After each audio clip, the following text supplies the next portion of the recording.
Thank you very much. Good afternoon.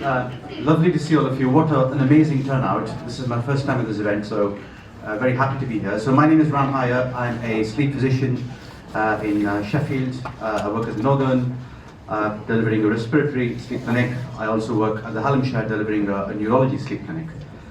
So this was brought up as something that GPs generally want to understand more about. Obviously a very common problem that arrives at your door on a fairly regular basis. So I don't really have a conflict of interest that's relevant.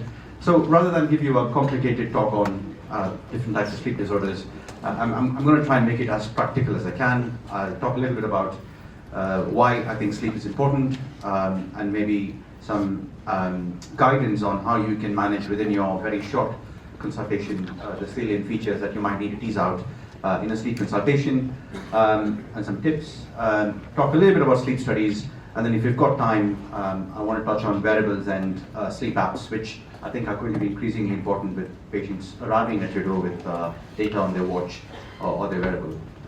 So why is this important? Well, this is the Living Well Index, and this is repeated every few years, and consistently the same theme emerges. Sleep quality is considered one of the most important things for quality of life. So I'm sure you all know that. And when we talk about sleep, my specialty or subspecialty is quite young. It's probably 50, 60 years old. We have known about sleep for thousands of years, and we've only known more about sleep perhaps in the last 30 to 40 years. So it's quite a remarkable fact that I always try and emphasize. And when you think about sleep, people over history have thought of it as a binary phenomenon. Either you're asleep or you're awake, and it is thought to be similar to death in terms of what your body does. And there is also spiritual manifestations that are thought to be associated with dreams. There are lots and lots of theories, and it wasn't until the 18th century that we demonstrated in the Touch Me Not plant, the Memoirs of Pudica, the fact that sleep and circadian rhythm go hand in hand. And again, just for historical interest, sleep disorders have been referenced all the way from the Old Testament to the Pickwick Papers and to even art, which is Henry Fuseli's work here that beautifully shows what it feels like to have a REM sleep disorder.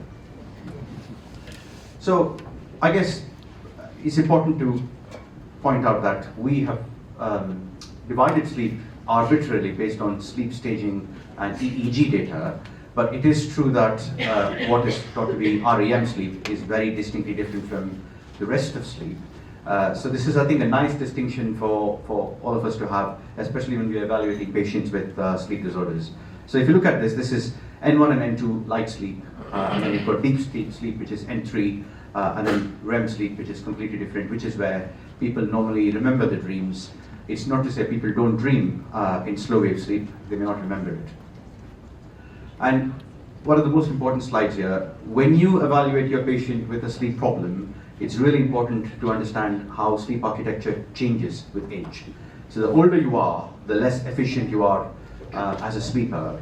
The more time you spend awake, the less REM sleep you have, and in general, you sleep less efficiently. So when older people tell you they don't sleep very well, they are accurate. It is true.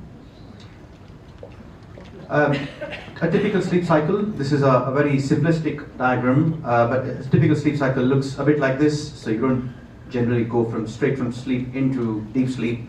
You're going to different stages, stage 1, stage 2 generally, and you tend to bank your slow wave sleep in the first half of the night, because that's thought to be associated with tissue repair, regeneration, memory. So your body prioritizes that in the first half of the night. It's very unusual to get any slow wave deep sleep in the later half of the night, whereas REM sleep is the opposite.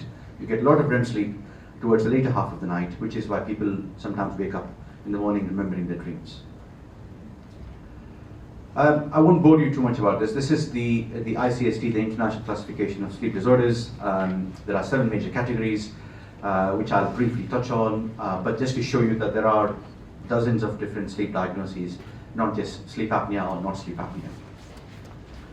Why do I think this is important? I've just stolen this from a registrar slide which explains the formatting, but the point is that sleep disorders are very common, and you're going to see sleep disorders frequently, if not daily, in your practice.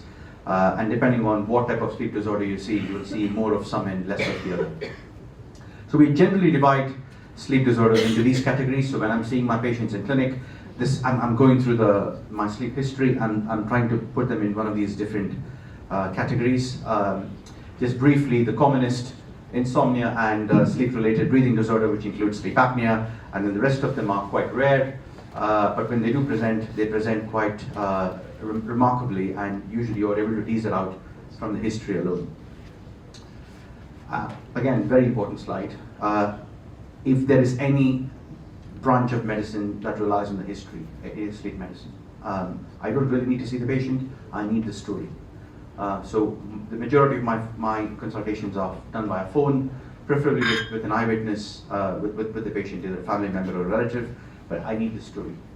With the story, I think you generally pretty much nail the diagnosis the majority of the time. So what do I really look for? I look for everything related to their sleep. So that starts from what is their routine, what do they do for the 1 or 2 hours before bedtime. I try and work out if they are actually getting enough sleep subjectively. Then we talk about, we divide them into different categories. We divide them into sleep initiation issues and then sleep maintenance issues. And depending on where you find the problem, you will usually be able to find a diagnosis.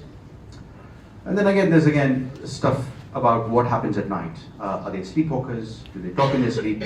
Do they act out their dreams? Or is there a more history in keeping with sleep apnea, with apneas and snoring and choking episodes? Again, it's important. I have put horse there because that really it's true. I've had more than one patient who's been disturbed by the horse in the middle of the night. The useful questions for you to ask is asking them to describe a typical night in their own words, or describe the hour before they fall asleep. And that can tell you a lot about how seriously they take sleep and how much of an impact the sleep problem has had on them. Other important considerations, obviously drugs are important. Many of them can alter sleep architecture. Any of the other behavioral factors, the caffeine, the alcohol, the nicotine, the vaping, particularly a problem because vaping has taken nicotine intake indoors a lot more now. So you see people vaping in the middle of the night with unregulated nicotine products which have high quantities of nicotine causing problems with sleep architecture. Medical history, past medical history, family history can sometimes be important. And the impact of the sleep problem on them is generally divided into symptoms, of which all of you I'm sure are familiar with. So the direct effect of poor sleep in the night, but also consequences, really important. And that's important because not everybody with sleep problems presents in the same way with nighttime symptoms. They may present with daytime consequences of those nighttime symptoms. So that's, either effects of sleep apnea at a quite late stage with cardiovascular disease, or following a road traffic accident. I see that quite a lot. Or more subtly with regards to performance at work or in university. I think if you find that the patient is falling asleep in front of you, and I'll re-emphasize that later on, that is a problem. Okay, if you ever need a warning sign that this person is not sleeping well, it's daytime sleepiness, falling asleep in front of you, having a really high sleepiness score. That brings me on to excessive sleepiness, which is quite a difficult topic. It's defined as the inability to stay awake during major waking episodes, so periods when you expect patients to be awake. But bear in mind that might vary from one person to another, it might vary from one condition to another, or one situation to another, and clearly if you put lots of people in a room and somebody's droning on, then you can imagine some of you will fall asleep. That's not necessarily excessive sleepiness. It is very common. 1 in 4 in this primary care survey from a couple of decades ago will present to primary care with excessive sleepiness. Again, excessive sleepiness in people who have OSA is also a problem even after their OSA has been treated, although that is not the remit of my talk today. The problem here is that what you construe as sleepiness and what the patient thinks is sleepiness. So you've got to be very careful about teasing out what is sleepiness from what is fatigue, general malaise, lack of energy, brain fog. They're all very non-specific symptoms. And I always ask people specifically about sleepiness, falling asleep in situations when they should not be falling asleep. And the second problem you've got is people are on drugs, they have mental health issues, they've got other medical comorbidities which might affect how sleepy they are during the day or how tired they are during the day. So I think it's difficult sometimes to tease it out, but you've got to be quite specific. We use the Epworth score, which all of you I'm sure are familiar with. It's got problems. It is started out as a research tool, and because it's a good way of standardizing somebody's sleepiness, we continue to use it to this day despite its limitations.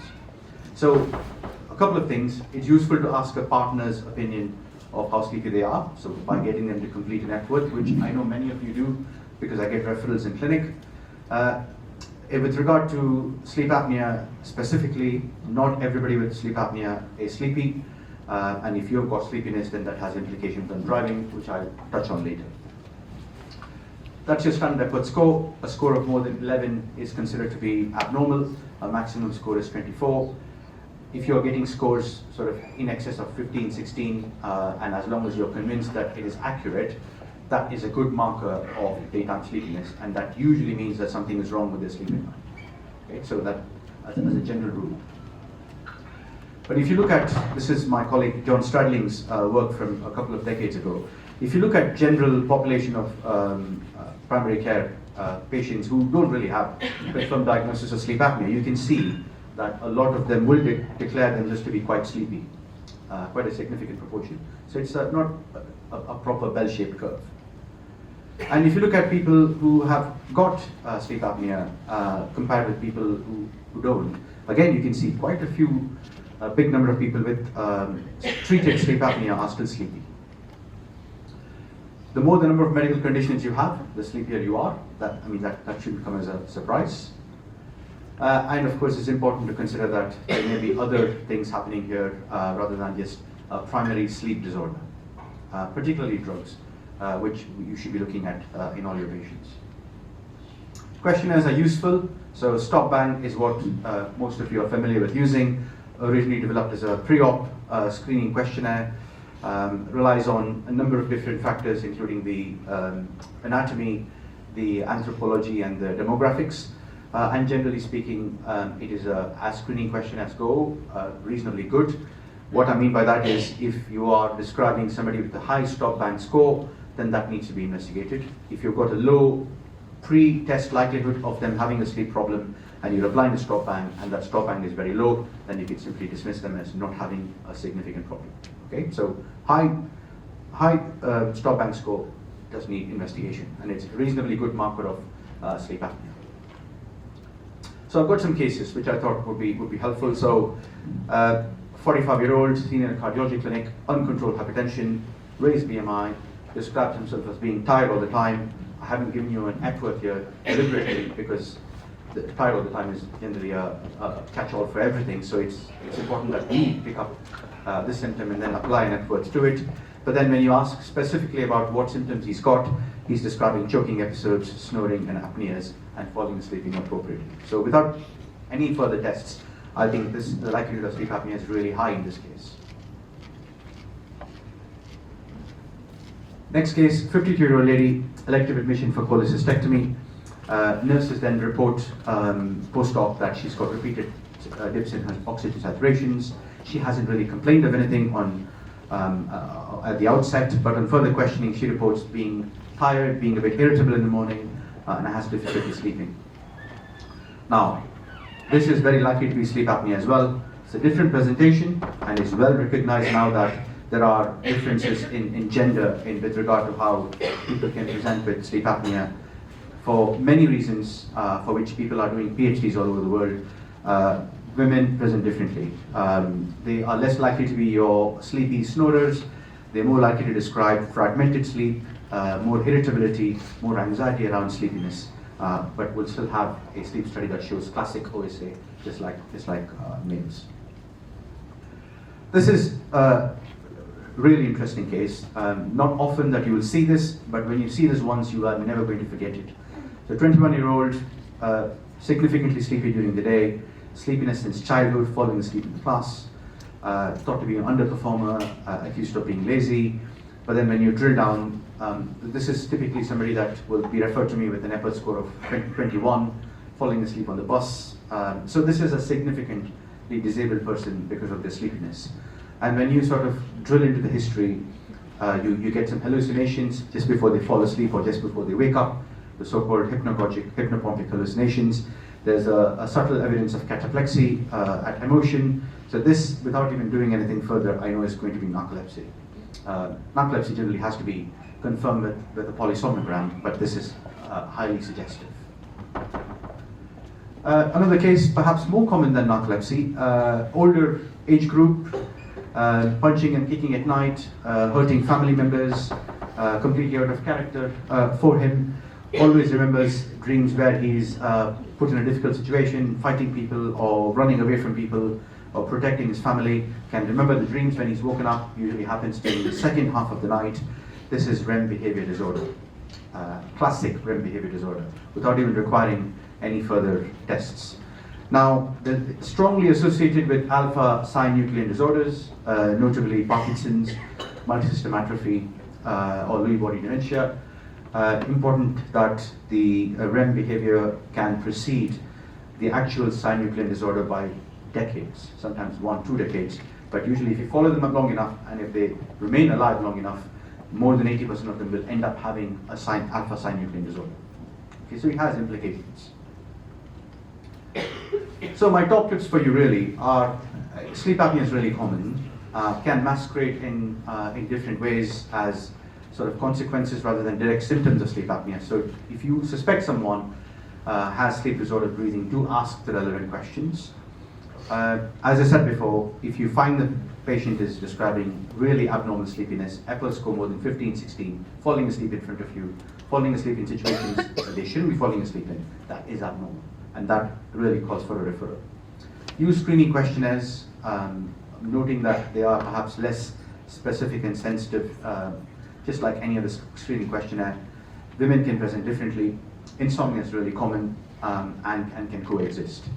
In terms of history itself, again, if you're suspecting insomnia, it's very unusual for people to tell you that they're very sleepy during the day. The classic insomniac is really tired and shattered and exhausted, but cannot sleep during the day. And that is their main frustration. That is classic insomnia. As we discussed before with that case, if they're acting out their dreams and you have a good history, that is a REM disorder. They don't always require treatment. You discuss a little bit about sleep hygiene, although we can use medications. Sleepwalking is slightly different. I didn't touch on that. So this is more complex behavior. That means getting out of bed, out of the room, or what we describe as a confusion arousal. Sometimes can masquerade as sleep eating, sexsomnia, which has medical legal implications. Again, they don't always require treatment, but it's important to address the medical legal side, especially if there is sleep-related violence or sleep-related sex. Okay, another really important slide. So the DVLA guidance is not very straightforward to interpret in the context of sleepiness and sleep apnea. The generic guidance is sensible, and this is what you should be telling all your patients. If you feel that you're very sleepy, don't drive. That's common sense. Now, it changes a little bit for people who have been diagnosed with moderate or severe sleep apnea.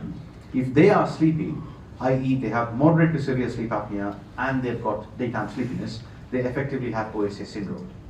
Okay, so if you've got OSA syndrome, then you need to inform the DVLA, and the DVLA will generally ask the sleep center to provide evidence that they are compliant with their CPAP before the license can be reinstated. Every 3 years renewal for regular drivers and every year for HGV drivers. Okay, so this is people with moderate to severe sleep apnea who are describing sleepiness, which, you know, for whatever reason, rightly or wrongly, the DVLA deem as an Epworth score of more than 11. If you've got mild OSA, then the guidance is slightly different and a bit confusing. Then they got to stop driving for 3 months, and the logic is that if you've got mild OSA, you go away, lose some weight, make some lifestyle changes, and hopefully if you're then less sleepy after 3 months, you can continue to drive. If you remain sleepy, or if you're on CPAP therapy, and you've got sleepy mild OSA, then the same conditions apply as though you've got moderate to severe sleep apnea. Hope that's clear. I'll touch briefly on sleep studies. I guess more so that you have an understanding of what we can offer in hospitals and whether that might influence your decision as to whether this person needs to go to neurology sleep or respiratory sleep. So this is a polysomnogram. This is done in our neurology lab. This is the gold standard for any sleep disorder, and obviously 20, 30 years ago, before home sleep studies evolved, this is what we'll be putting all of our patients through to diagnose anything at all. The problem is that even though it's now being done at home as well, or in a local hotel, it is a very laborious test. It requires a lot of input from physiologists who have to evaluate every 30 seconds as an epoch when they score the sleep study. The only indication for these are narcolepsy, where you need a diagnosis that is pretty secure, and unexplained severe sleepiness, where a home sleep study has been negative.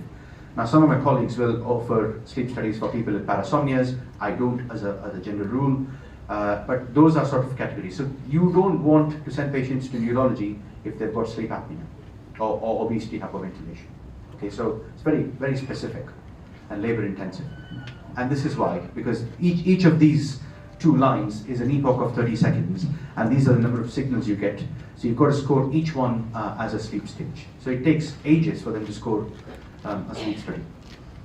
So if you're wondering why the waiting list is 6-9 months, it's because we are constrained by how labor intensive these studies are. So this is more what we describe as limited channel studies, so home sleep studies, the typical study that you will request when you think somebody has got sleep apnea, and they can be done at home. We do hundreds, thousands of these at the Northern every year, and you get a basic number of signals, airflow, the respiratory effort from the bands around the chest and the abdomen, and then you get a pulse oximeter signal along with recording the snoring. If I want to specifically look for things like limb movements at night, I add on a limb lead for the legs to get limb leads.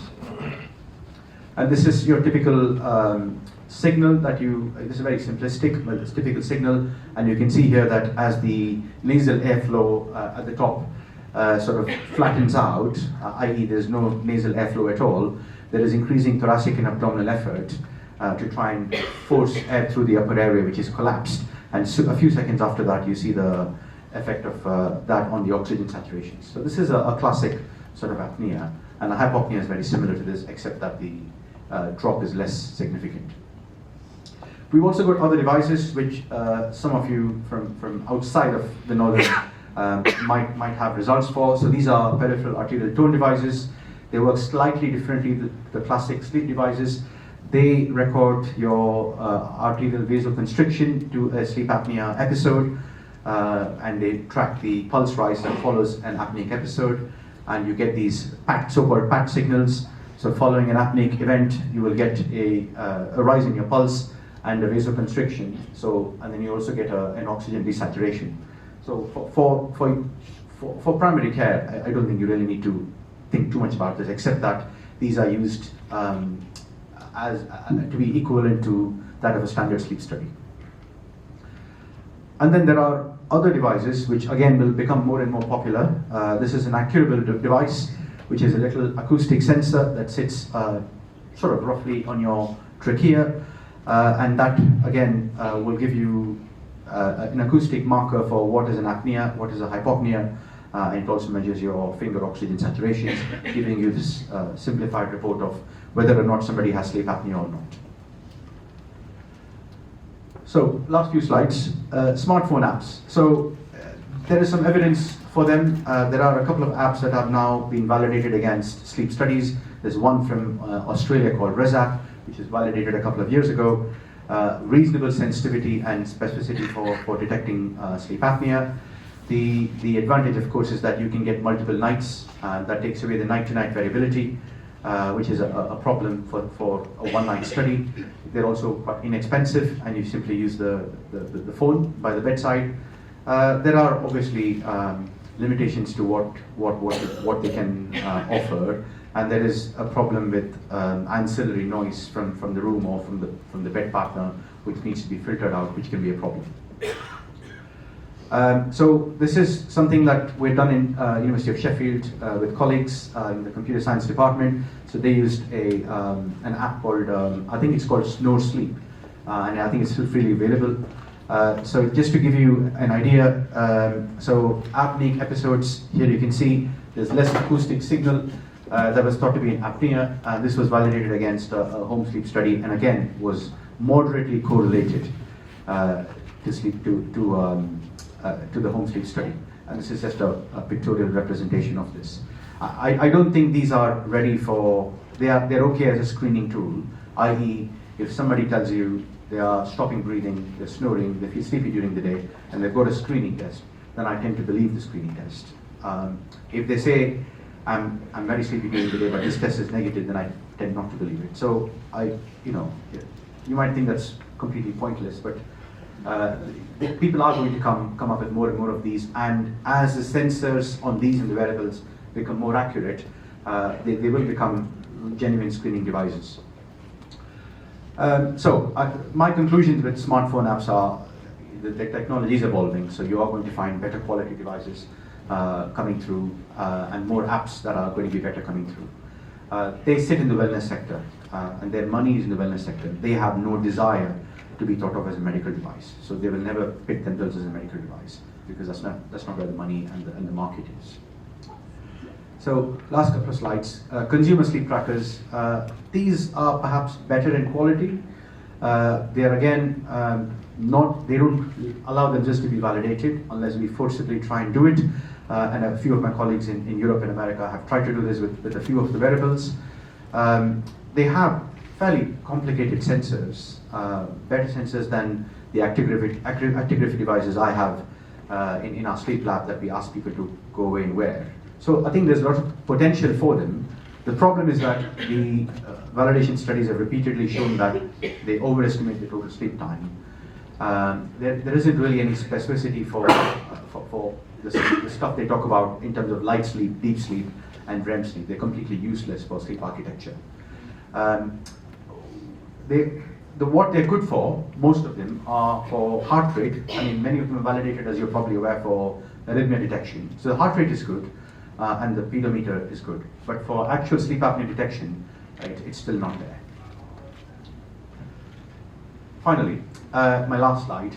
I do have, all of us in the sleep unit work with complex patients, some of whom will require sort of working in partnership with you guys. We've got long waiting times in our clinics, so I think we would appreciate, I suppose it goes both ways. We would appreciate any ways that we can work in partnership together, so that my patients, for example, don't have to keep coming into hospital to pick up their repeat prescriptions, given that we're offering a tertiary service for people outside of Yorkshire as well. So if people want to come and have a chat with me about putting together shared care arrangements for certain drugs, that would be very helpful. If you wanted to know more about the kind of drugs that we use, I would welcome any conversation around that and work with sort of your primary care pharmacy colleagues to try and put that in place. Thank you for your attention.